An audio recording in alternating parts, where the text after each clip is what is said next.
Hello everybody, we are working on a weekend. Shock, but we are, because this car has a deadline and we need to get it done. And if you watched the last video, you know that we didn't have enough box section to finish up our chassis rails, which we've cut the bottom off. And yesterday I had a delivery of the proper box section, so yeah, we can do that today.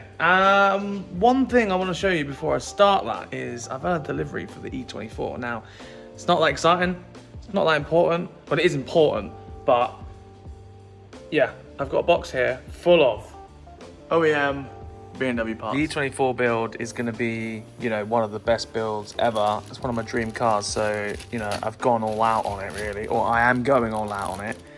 OEM badge. We've got like brand new dry shaft bolts, brand new little CV joint washers, OEM CV boot kit, sunroof seal, more sunroof seals, all original fuel line, all the separators, little bungs for the screws, and yeah, I've ordered a bunch of stuff. Here's the little fuel line clips. Yeah, so what I've done here is I've ordered a bunch of the fuel stuff and a lot of the stuff that goes underneath the car, just so when I pull it apart, I can make a list of all the things that I need. So if I've got like one of everything, I've got the part number there to match it up with, and then I can, you know, multiply that part number throughout. So this box here, included in this was the front to rear fuel line, the metal fuel line, which got collected.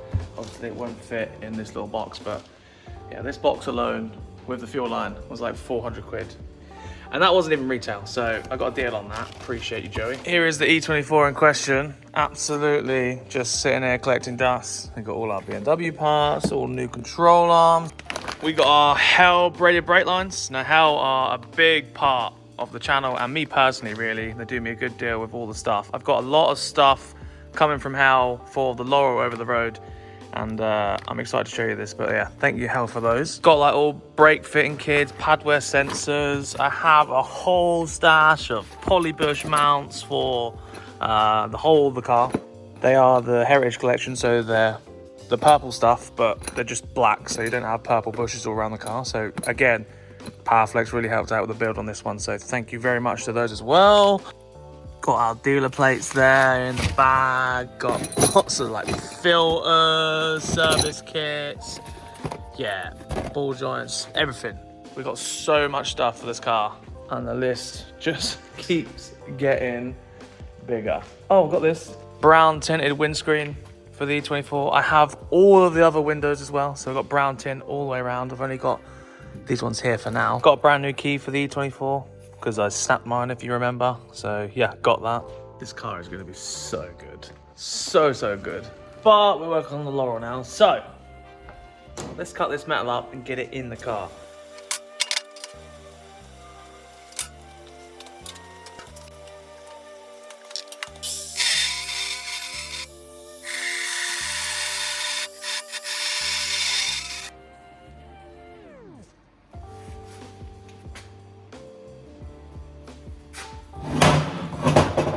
Round two. That is the worst bit about this job, because grinding all that sucks. Now, you're probably thinking, why don't you just buy some U-channel? Reason being, they don't make U-channel in the dimensions that you need. And if I did buy U-channel, I'd have to cut the excess off anyway. So if you look here, that is 20 mil deep by 60, 5 mil thick.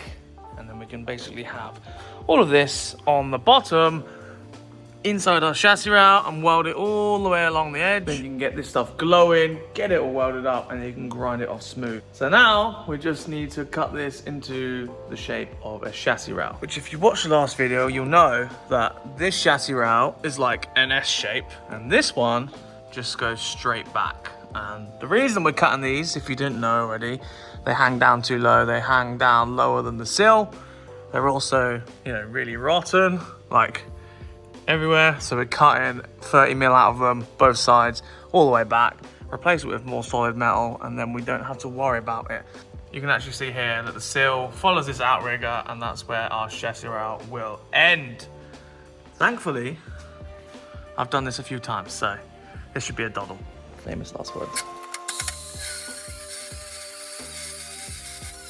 And then after a couple of cuts, you'll have some chassis rails that sort of fit in themselves.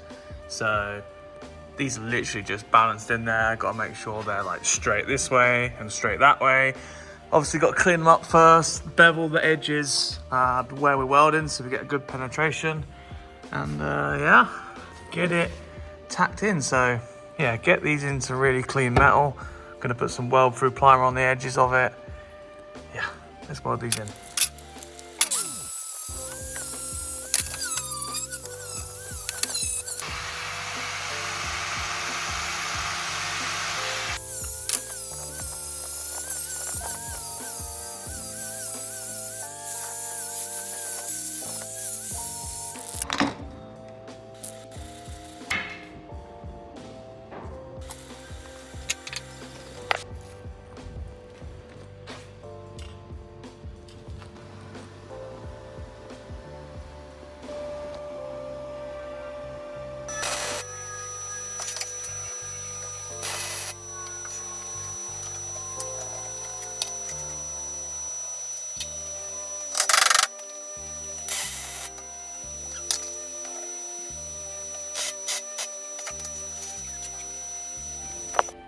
All tacked in position. Got to make sure that, you know, it's level with the seal before you finish it up. Once you tack that side, it's going to naturally want to twist. So this side will look good, but then that side will be like, so transmission jack up there, give it a tack in the middle, and then basically same measurement like that all the way down until it's level, so you know that's straight, because when you're underneath it, it can be quite hard to see if it's completely flat. Realistically, as long as it's close enough, it's not going to be the end of the world. It's going to be higher, more ground clearance, and we're going to be all okay. But yeah, tack that in stages, and then obviously you've got to beat those panels into it and give it a nice tapered finish. So I'm going to do some of that.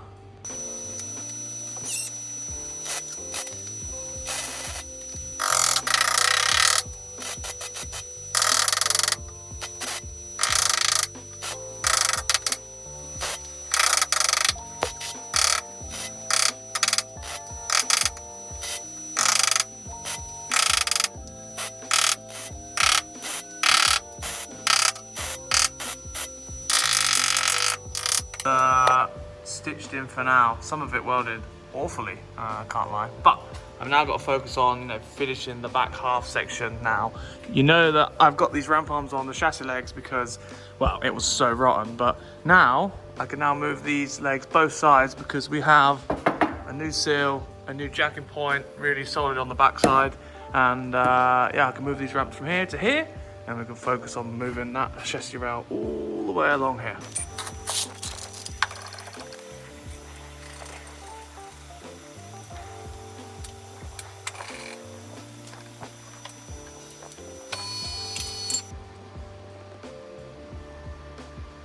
Now we can cut this bit off. Now, like I said before, I'm going to cut this off basically flush. The U-channel is going to be inside this like boot floor area, so we're going to cut this off here, and then I'm going to probably grind a slit on the edge both sides all the way down there, so the U-joint sits around the floor pan piece that we'll be cutting through, and then we'll have a couple of strips on the inside where we can tack it to the inside. Let's go.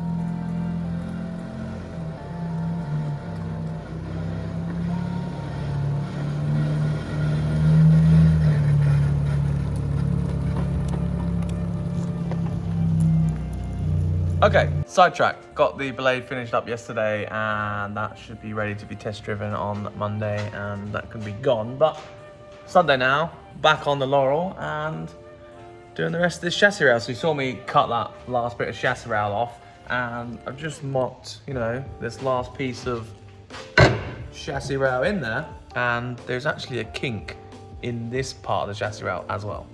You can see there, just about there, it kinks again. So I'm gonna have to split this into two and then get it in there. But obviously I have to slit the floor to allow that to sit into it. So I'm gonna do that, cut a slit in there, and hopefully I can recess in there quite nicely. This might take some trial and error, so. Okay, when I said it took a few tries, it took a few tries, and I've got it tacked up now. I actually had to cut that into 3 pieces. You can see it sort of like slightly curved over.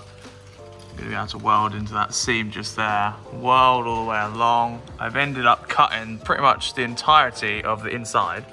So if you have a look here, look, I just pulled that strip out of the way, and you know, this is just recessed into the floor like that. I think I might just leave that out, maybe trim it down a bit and, you know, fold it down like this piece is gonna be folded down, and then just sort of like stitch it along there. Cut that down and then do the same thing on there, because it's gonna look a lot nicer than trying to recess it into here. You know what I mean? Because like,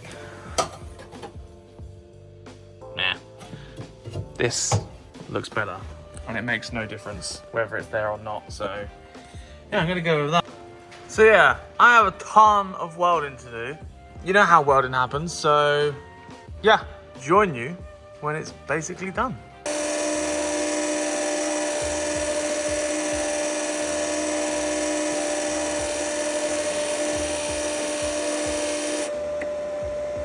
By the look of my face and hair, you can probably say that I've been welding and grinding for quite some time, but I've nearly got both of them done.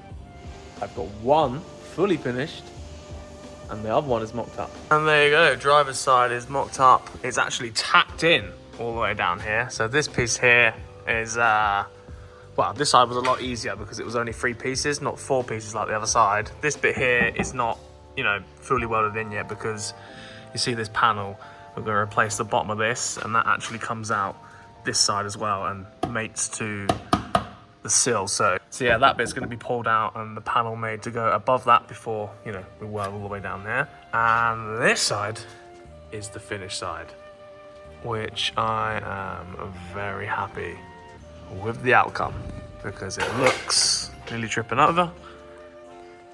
Bloody good. I spent a lot of time on this, just perfecting it. You know, just making it look as good as it possibly can in the metal, because once it's good in the metal, it's gonna look unbelievable when it has the underseal on. Now, obviously, technically in the UK, cutting your chassis rails off and shortening them is illegal. By the MOT law anyway, you're not allowed to modify the chassis without getting it VOSA checked or whatever, I don't know. So, if you can at least make it look original from the untrained eye, you're good.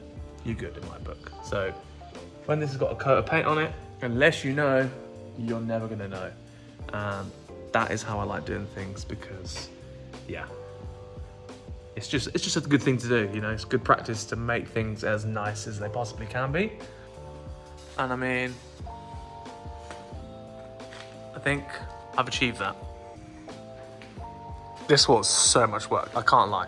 Like, welding all the way along here, all the way in these little cuts, all the way down there, and then grinding it all, squaring it off, and then putting the radius on it with the grinder.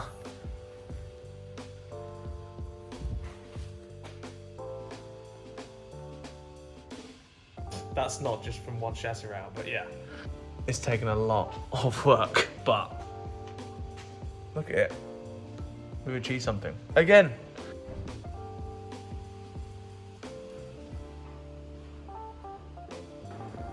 You can see now that the left one is weirdly shaped, but this side is like duh duh duh. So good. Look how flush it is to like the sill.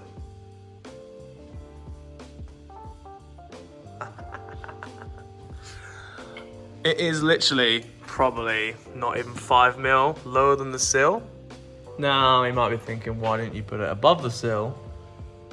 Mainly because, you know, this car is not gonna have sills on the ground, right? But this sill area here, right? It's thin.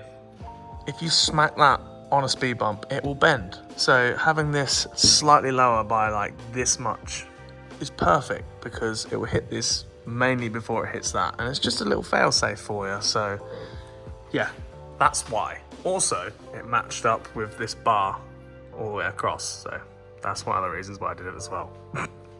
And obviously you can see I just rounded that edge off. That one's all long. So yeah, I won't finish welding this in this video. I'll do this off camera. It's a long process, so I'll just show you once it's finished in another video. But yeah, raised chassis rails, big job.